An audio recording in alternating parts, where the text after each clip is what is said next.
ছোট একটা বাচ্চার কাহিনী খুব ভালো লাগছে আমার। একদিন আমি দেখতেছিলাম ওর ছোট বন্ধুকে টানতেছে, চল নামাজে। আমি যাবো না। দোস্ত, তোকে ছাড়া আমি দুনিয়ায় থাকতে পারি না, জান্নাতে তোরে ছাড়া থাকমু কেমনে, চল মসজিদে। তোমরাও এরকম হও যে তোকে ছাড়া আমরা দুনিয়ায় থাকতে পারি না, জান্নাতে কেমনে থাকবো। জান্নাতে আড্ডা হবে, আড্ডা। প্রতিদিন 2 বেলা আড্ডা হবে সৈকতে। আল্লাহ বানায় রেখা দিছে সব। ওই জান্নাত খুলতে পারলাম না, খুললে সারা রাত চলে যাবে। আড্ডা হবে ডেলি জান্নাতে 2 বেলা সৈকতে।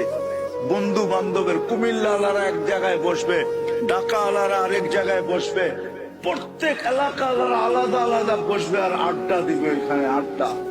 মাছ আইসা বলবে খাবে, পরিচয় দিবে আমি কোথায় লালিত পালিত, খাবে কেমনে খাবে, ওইভাবে চলে আসবে।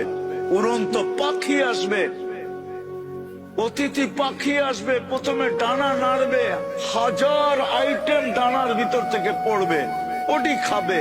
তারপরে বলবে আমাকে খাবে, কেমনে খাবে, ওইভাবে হয়ে আসবে, খাবে।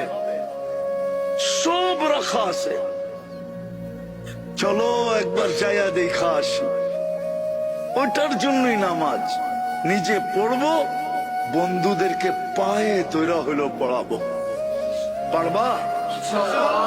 কে কে পারবা দেখি? আল্লাহ আমাদের সবাইকে আমল করার তৌফিক দান করে।